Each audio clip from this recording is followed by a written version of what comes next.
হাতে সময় কম থাকলে চটজলদি যদি কিছু লোভনীয় এবং স্বাস্থ্যকর নাস্তা বানাতে হয়, স্কুল কিংবা অফিসের টিফিনে চটজলদি বানিয়ে ফেলুন এই রকম একটি স্বাস্থ্যকর লোভনীয় নাস্তা।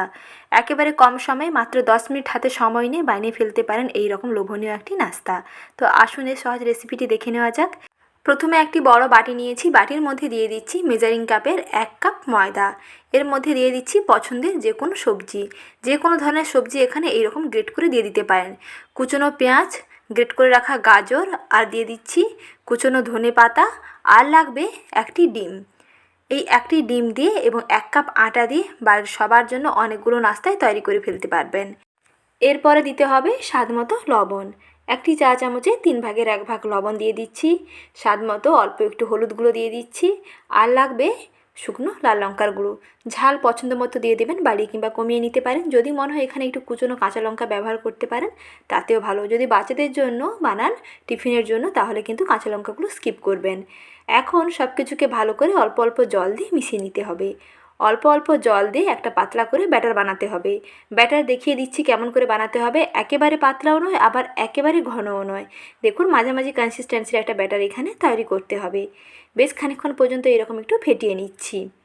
মিশ্রণটাকে যত ভালো করে ফেটাবেন, অর্থাৎ এর মধ্যে যেহেতু ডিম দেওয়া আছে, যত ভালো ফেটাবেন এই মিশ্রণটা দেখবেন আগে থেকে অনেকটা ফুলে উঠবে। এতে নাস্তাগুলো একেবারে নরম তুলতুলে হবে।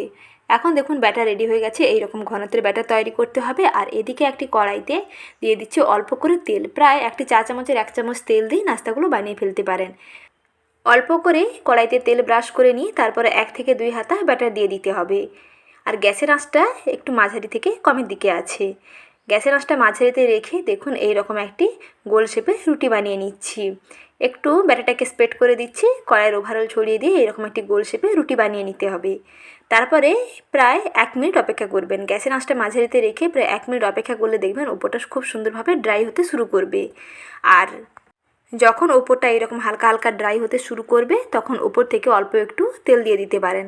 আবারও একটি চা চামচের 1/2 চামচ তেল ওপর থেকে দিয়ে দিবেন। নাহলে এইরকম একটি ব্রাশের সাহায্যে অল্প করে তেল ব্রাশ করে দিয়ে তারপরে এই রুটিটাকে উল্টে দেবেন। তাহলে দেখবেন দুই দিকটা খুব সুন্দরভাবে ভাজা হয়ে যাবে। আর যেহেতু এর মধ্যে ডিম দেওয়া আছে তাই ননস্টিক কড়াই ছাড়াও যে কোনো কড়াইতে খুব সহজে দেখবেন এগুলো উঠে আসবে। কোনো কড়াইতে এগুলো স্টিক করবে না, কড়াইয়ের গায়ে আটকে যাবে না।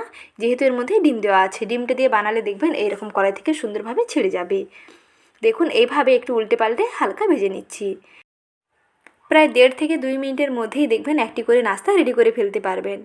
একেবারে হাতে কম সময় নিয়ে চটজলদি অফিস কিংবা স্কুলে তাড়াহুড়োতে যদি কিছু চটজলদি এবং স্বাস্থ্যকর বানিয়ে ফেলতে হয় তাহলে বন্ধুরা একবার হলেও এই রেসিপিটি ট্রাই করুন।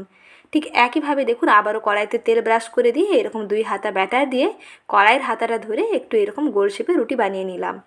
তারপর একটুক্ষণ অপেক্ষা করব, যখন ওপরটা ড্রাই হয়ে যাবে তখন ওপর থেকে একটু তেল দিয়ে বা তেল ব্রাশ করে তারপরে আবার অপর সাইডটাকে উল্টে দিতে হবে।